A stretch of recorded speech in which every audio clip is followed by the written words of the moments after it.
Hello, welcome to Web of Stories. My name is Melinda, and I'm about to enter a very busy month or so in my life that happens every year. Sometimes it floats about when it happens, but about this time of year every year. And don't worry, it's not probably going to affect booktubing, but it is just a very busy time in my life. And I was kind of inspired by this time in my life to do a book tag. There's no book tag that I could find that is like this. So this is an original tag. So the time that I am entering into is Girl Scout cookie time. So my daughter is a Girl Scout, and she has been since she's in kindergarten. I'm one of the troop leaders. We're a very small troop. There's currently only 5 girls in our troop, but it's the same 5 girls who started the troop. We've been through periods where there have been more girls, but things happen. And at this point, they're all in high school, so we're all kind of getting to the end, and they're starting to look forward. So I have only a few more years of Girl Scout cookie sales.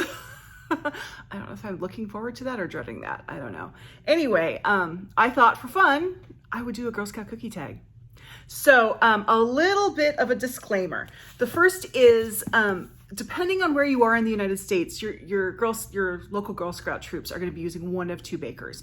The bakers have some different names and maybe some different cookies between them. So for this tag, we're going by what my daughter uses, which is her council uses the little brownie baker.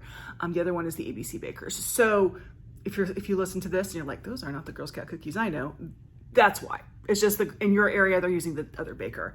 Also, Girl Scouts cookie season started just this past Friday for my daughter. It starts, kind of different times in different areas. So we're just going by we're going by my calendar on this one. My hair's doing weird things. Sorry about that. So anyway, let's get started. This year, the Girl Scouts are selling 8 varieties of cookies, so I have 8 tags based on each cookie. The first cookie is the Trefoil. So this is a shortbread cookie. It's a classic. It's plain and simple. So what is one of your favorite classics? And I chose for this one, Little Women. I think we're all familiar with Little Women. Give me the light thing there. We're all familiar with the story of Little Women. Many of us have read it. Many of us have seen the movies. I don't need to go into what this is about. But the reason I chose this one is because I think the March Girls would have been Girl Scouts. So the Girl Scouts didn't exist. They're they're a little over 100 years old, and this book took place like 160 years ago. So it predates Girl Scouts, but I think they would have been Girl Scouts if that was an option. The next one is a Lemon Up, which is a lemon cookie, and it's round, and then it has an inspirational little thing put on it. This is a newer cookie to our council. It replaces a cookie called Savannah Smiles. Everyone's very sad about that because the Savannah Smiles are really good. We probably prefer those to Lemon Ups, but we're selling Lemon Ups, so that's what I'm going to go with. And for Lemon Ups, I need a book that you find inspiring. And I chose Lessons in Chemistry. Elizabeth Sott goes through a lot in her life, but that woman perseveres like no other. And she makes her way against a lot of odds. The deck is definitely stacked against her. And she just works her way through it there's a lot of humor in this book. There's also a lot of heavy stuff, but it all comes together really well. I love this book. This is a 5-star book for me, but I also find it very, very inspiring. So Lessons in Chemistry. Our third cookie is another one of the newer cookies. It's a s'more cookie. And in our council, it's like a sandwich cookie with it's kind of like a sugar cookie, the cookie parts, and on the inside it's marshmallow and chocolate. These are really good. They're kind of addictive. I like the s'mores. And to me, the idea of a s'more is just really comforting. You're with your friends and your family around a campfire making s'mores. So this is a book for s'more that you find comforting. And for this one, I have a book, although really it represents an entire series, and that is the 3 Pines series by Louise Penny. The first book is Still Life. I'm on the Louise Penny train. I am 100% on the Louise Penny train. I am one of the people who loved the series from this book. A lot of people don't like it until like the 4th or 5th book. I liked it from the very first. And this is every time I go into a Louise Penny book, it's like putting a nice warm blanket around myself. It's so comforting. So I am counting down the days for The Grey Wolf to come out later this year. But definitely, this is one of my comfort reads, is the Three Pines series by Louise Penny. Okay, so then the next cookie is the newest cookie that we are selling this year, and that's an Adventureful. So this is a chocolate cookie with like kind of a little salted caramel middle. I was a little wary about these when they came out, but they're my favorites. They are my favorites, followed very shortly by s'mores. But they're really good.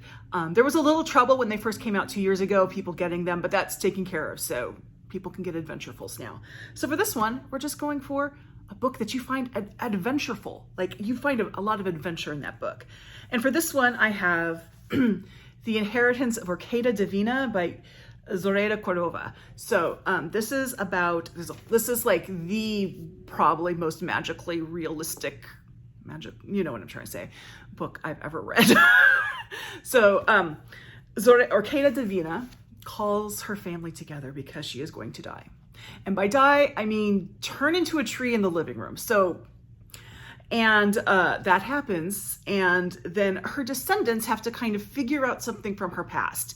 And I don't want to go too much into it because this book is, any way I describe it, it's going to sound crazy. And I don't want to do it that disservice because when you read it, it doesn't sound crazy. It's because you're so into this magical world, but there's a lot of traveling. They go to, where is she from? Ecuador. The author is from Ecuador, or yeah, she was born in Ecuador. So there is a lot of this book that takes place in Ecuador. It's a real adventure of a book, and I enjoyed it. I really enjoyed my time with this book. Cordova does a really good job of bringing things to life so you feel like you're there with the characters. I really enjoyed it. So that's the adventure is The Inheritance of Orquídea Divina. Okay, so the next one is the Samoa. And I had a little trouble trying to figure out what these were. Samoas, by the way, I think are called Caramel Delights, I think, in the other bakery. They're a shortbread cookie that's in round with a circle, and then it has coconut and caramel and chocolate on it. So it has everything. And my first thought when coming up with this was someone once made the line, "You're a trefoil in the streets, but a Samoa in the sheets." And I thought, ooh, maybe I could do spicy, but I decided not to do that. Frankly, I'm afraid of some of the responses I might get for that one. So for this one, a Samoa is a cookie that has everything. So for this book, for Samoa, a book that has a bunch of different genres or is a genre blend, a book that has more than one thing going on in it. So you can't just put it in one category.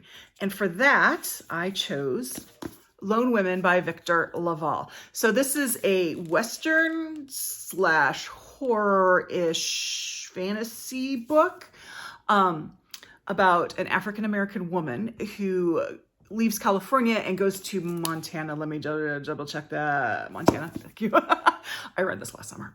And all she really has with her, she has some things, but she has a big trunk, and there's something in that trunk. And a lot of things happen in that book. The trunk is a big part of the story, but there's other stuff that's an even bigger part. This is a wild book. And it's great because it's really kind of firmly into different genres. You have Western and you have horror. You also have, African-American rep. You have some other reps going on in here. There's a lot of kind of different stuff in it, but you can find an anchor in one of these genres. So if you aren't a Western reader, but you're a horror reader, or if you're not sure about horror, but you're all for Westerns, this would work. And so it's a great way to introduce you to some new genres that you might not have read or have been overly comfortable with. But definitely at least 2 genres going on in this one. So Lone Women by Victor Laval. Okay, the next book is the one I don't have with me, which will make sense. I'll put a picture of it up there. And this is a do-si-do. So a do-si-do is a sandwich cookie. It's a peanut butter sandwich cookie. It has 2 peanut butter cookies with peanut butter in the middle. People love or hate this cookie. Personally, I hate it. It used to have a lot more peanut butter in the middle, and I liked it then. Now it doesn't have as much peanut butter, so it doesn't do anything for me. Although there are people who absolutely, my hair's driving me crazy, absolutely love this cookie. So for this one, for the do-si-do, a book either that you hate and everybody seems to love, or a book that you love that everybody seems to hate. As I don't have a copy of this book, you can guess which one I'm going for, which is a book that I hated that everybody else seemed to love. And this is from last year. It was my most rated book of last year. And that is The Writing Retreat by Julia Bartz. So I was excited to read this because so many people whose opinions tend to match mine a lot, and from whom I've gotten really good recommendations, loved this book. And I was like, I'm going to love this book. And oh man, I did not. I thought this was it was out there. It was too ridiculous. It was just, no. However, I'm very much in the minority about that. So I'm not saying don't read it, because a lot of things, what people would say they liked about it was the ridiculousness of it, was that it was so out there. And for me, while it didn't work, it did work for a lot of people. So definitely not one of my favorite books, but a lot of people love it. And that is The Writing Retreat by Julia Bartz. Okay. The last one I have, and I didn't bring it. Hold on a sec. Okay, I'm back. It would not be a Web of Stories video if I don't forget something and have to go get it. But this is our second to last cookie, and it is the Thin Mint. This is a cookie that pretty much everybody likes. I mean, I love Thin Mints. Who doesn't love Thin Mints? They're great. They're really good frozen. They're just the perfect cookie in so many ways. So for this one, it's a favorite cookie of a lot of people, so tell me one of your all-time favorite books. That's what you get for Thin Mint. Now, I don't want to keep bringing the same books out for like all-time favorites, so I pulled another one, which I haven't talked about a lot recently, although it's been talked about quite a bit on BookTube lately, and that is The 13th Tale by Diane Setterfield. I read this book easily over a decade ago, and I've read it several times since then. With the exception of the two book clubs I'm currently in, because they have a more of a defined focus. With the exception of those book clubs, I've read this in every book club. And the FOMO book club did it recently, which is why so many people are talking about it now. I love this book. The first time I read it, which was for a book club, afterwards, I was saying, I love this book. And they're like, we can tell because you won't stop caressing it. So this book is about a young woman named Margaret Lee. No, wait, that's not the woman's name. Margaret Lee's the older woman. No, Margaret Lee is the younger woman. I need to do a reread. And she is contacted by a legendary author named Vita Winter to come write her life story, which is really strange because Margaret Lee isn't really known. And Vita Winter is a very mysterious character. And one thing is that she wrote a book called The 13th Tale, and it only had 12 tales in it. So like, what's the 13th tale? But Margaret Lee goes up to hear her story. So then we hear the story of Vita Winter's life, and it's twisty. It is so twisty. This book is like, what? This book is very Brontean in the best way possible. We're not talking Villette Brontean. We're talking Jane Eyre, and Jane Eyre, and if you like Wuthering Heights Brontean. I won't throw Wuthering Heights out there unless you like it, but it is a very Brontean, and it is such an original story and so well told. Even if there's a part in this where you think, wait, what just happened? Is this like a big goof by the author? And it's not. That's like a big part of the book. So this is one of my absolute favorite books. So for Thin Mint, I have The 13th Tale by Diane Setterfield. Okay, we're to our last cookie. And the other councils that have the other baker, I think this one's called a peanut butter patty. But in our council, it has the name that just writes the prompt itself. It's called a tag-along. So for this one, tag some people to play along. I can't resist. It was just too easy. I'm not going to do a huge bunch of people, but I've chosen 5 people that I'm going to tag. And of course, if I don't tag you and you want to do this, please, please, please do it. And tag me, because this is an original tag. So I really want to see everybody's responses. But the 5 booktubers that I'm going to tag. First, Caitlin at Bandy's Books. Second, Sue Jackson. Third, Suey at Suey's Books banner. I should have probably separated those so it wasn't Suey. Oh well, doesn't matter. Sue and Suey. then Leandra at the TBR0, and Greg at Another Bibliophile Reads. So you are invited to do this tag, whether you are one of the 5 booktubers I just named or you just want to do it. Please do consider yourself tagged.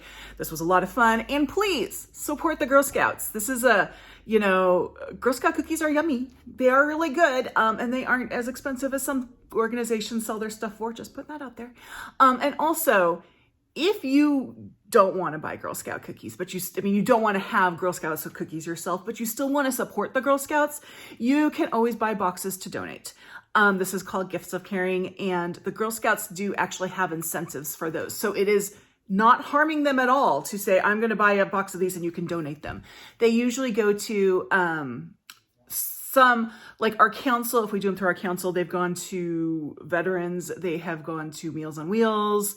Our troop, if we're selling them, of our troop donation ones, they're going to the food bank in our town that is housed in our church, but it's actually ecumenically run. So many churches do it, but it is a food bank that helps the people of my community. And we've done that for a couple years. And so we're going to continue to do that. We also, the girls also use part of their money for a service project. In the past, they have purchased, well, we say diapers, but they were actually pull-ups because that's what the organization asked for. But pull-ups for an organization that helps, families dealing with poverty. And so they're able to give these out to families that need them. And they ask for pull-ups because they usually get a lot of diaper donations, but not a lot of pull-up donations. And what we're doing, what we've done the past couple of years, and I need to get the girls together so they can actually do the purchasing part of this, is that we are purchasing dog and cat food that can be distributed to those in need through the food bank that we're supporting. That's actually a program that was started by 2 of our scouts for their bronze project, and it has kept on going. So anyway, it is Girl Scout cookie season. Please enjoy a box of Girl Scouts. Please support the Girl Scouts. If you are tagged or you want to do this tag, please do it. Tag me back so I can see it. And also, let me know down below what your favorite Girl Scout cookie is. Mine's Adventureful. And thank you very much.